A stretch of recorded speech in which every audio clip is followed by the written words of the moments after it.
Welcome to Ask the Expert, North Texas, here on News Radio 1080 KRLD. I'm David Rankin. There's a bit of a disconnect between electric car makers and the people that would buy them. New report from Edmunds finds the big EV makers just miss out on what those consumers want in order to make that kind of a purchase. They're too expensive, and electric cars don't run long enough on a single charge. Those are two of the reasons. On today's Ask the Expert, we're joined by Jerry Reynolds, the car pro. He's in the KRLD Zoom room. Jerry, thank you so much. Hey, David, good to see you. So, why should someone buy an EV? Well, people with short commutes that can afford an EV are going to have a good time with it. They are fun to drive. I've reviewed, I don't know, several dozen, and they are fun. I enjoy them. But there's the downside too, which is the charging. That's a big deal. I finally broke down and bought a home charger. I was reviewing so many electrics because I wasted so much time at public chargers.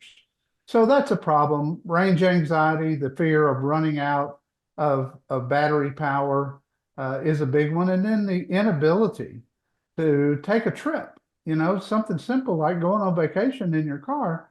You've got to plan that whole trip around charging stations. And in my experience, frankly, many of them are broken when you get there. That could be a huge problem. And as you mentioned, long car trips are a big drawback. And not only for the fact that you can't necessarily find an electric chargers, how long it takes to charge.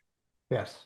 I learned when I was still using public chargers to take my computer with me so that I could get some work done. But, you'd go to a charger and the car itself will guide you to the charger through the navigation system, which is great. But if you get there and there's somebody else already charging, and I had times when there was 3 cars in front of me to charge, so you got to wait on all those to get done, which can be an hour apiece in cases. And now you're stuck because you don't have enough range to get to the very next charging station. It takes preparation, it takes planning to make the success out of EVs.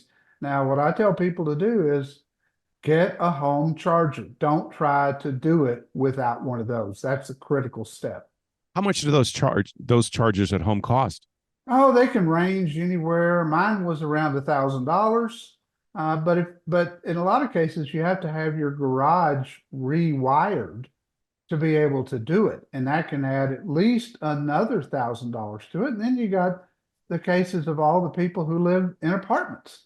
What do? If their apartment doesn't provide electrical charging? And then even if they do, you've got the same problem. You got to wait for other people most of the time to do it before you can do yours. Is there any sign that the costs of EVs are going to drop at all? Not anytime soon. We found out just today, as a matter of fact, that Tesla has scrapped their plans that they had to build a cheaper electric vehicle than they build today, which would put it around that $30,000 mark and down. But they announced today that they were not pursuing that because their sales in the first quarter were way off for Tesla. Of course, there's more competition now. Yeah, and that's the issue. Do electric cars actually do anything to save the environment, like some say? We don't know for sure. There's still a lot of unanswered questions because EVs are in their infancy. What happens down the road? What happens when one gets 100,000 miles on it? What do we do with those old batteries? Where are they going to get disposed of? I mean, there's a lot of questions. In the immediate time, yeah, probably it is better for the environment because there's no pollution coming out of the car. But at the same time, regular gas engine cars are putting out fewer emissions now than they ever have before. And, for me, hybrids and plug-in hybrids are the answer. I was just going to ask you about that. What is the benefit to getting a plug-in hybrid or hybrid? Well, with the plug-in hybrid, if you've got a short commute, usually the batteries are good. You can run all electric for, in some cases, 50 to 60 miles. So if you got a less than 20-mile one-way commute per day, you can make that on all electric, come home, charge your car, do it again tomorrow. So you'll never visit a gas station. But if you do need to take that vacation, then, or if there's an emergency, one of my fears has always been I've got an EV that's not fully charged out there, and somebody calls and says, "Hey, there's been a bad accident. You need to get to a hospital." Now, what do I do? So, there are advantages to the plug-ins for people with short commutes, longer than, the range of the car.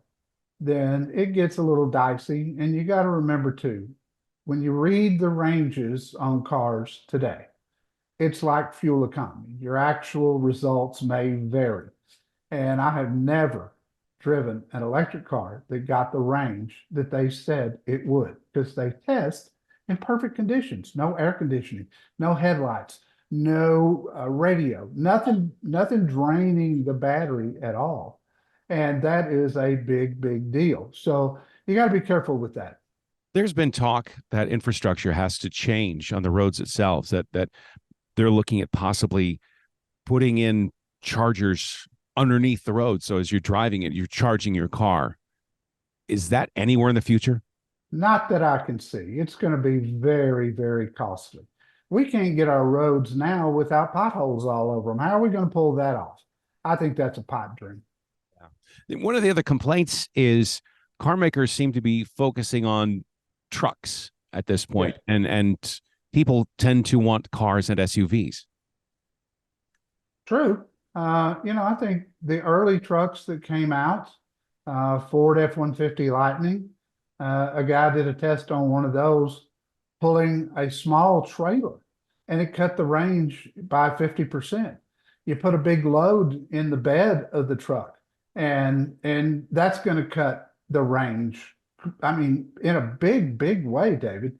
So the people who have bought the trucks, the new Tesla truck that you see out on the road now, that's 100 to $120,000. I mean, those people are buying trucks for personal use, but the ones that work out of their trucks, they're finding out, and they do find out very quickly, it's not a good application for them, and that's not going to change anytime soon. But when you look at what profit the automakers make on pickups, it's no wonder they tried to captivate that market real quick, especially Ford and General Motors. In the early part of this conversation, we talked about how long it takes to charge up an electric car to full charge.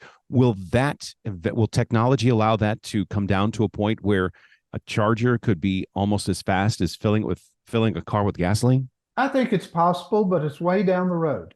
Right now, you can take in all the electric cars recommend that you don't charge more than 80% of the capacity of the battery.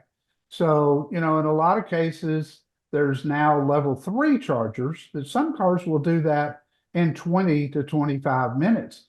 But those chargers cost hundreds of thousands of dollars.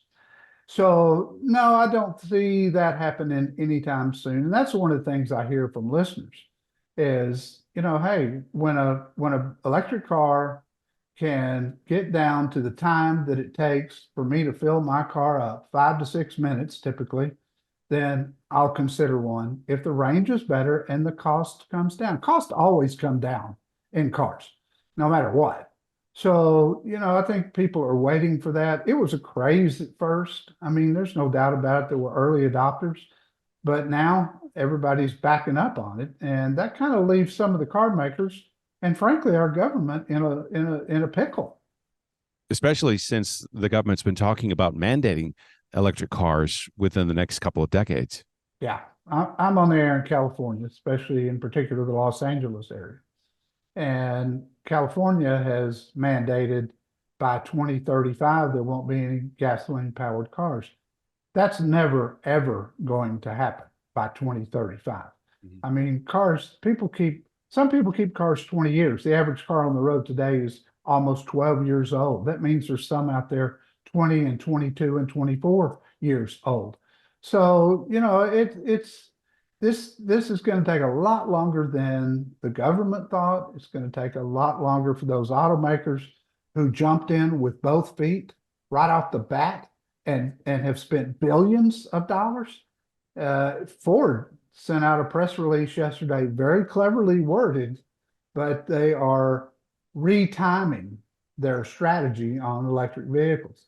So everybody's coming on. I suspect General Motors will be the next. It's Jerry Reynolds, the Car Pro. Jerry, thanks. Thanks, David. Appreciate you.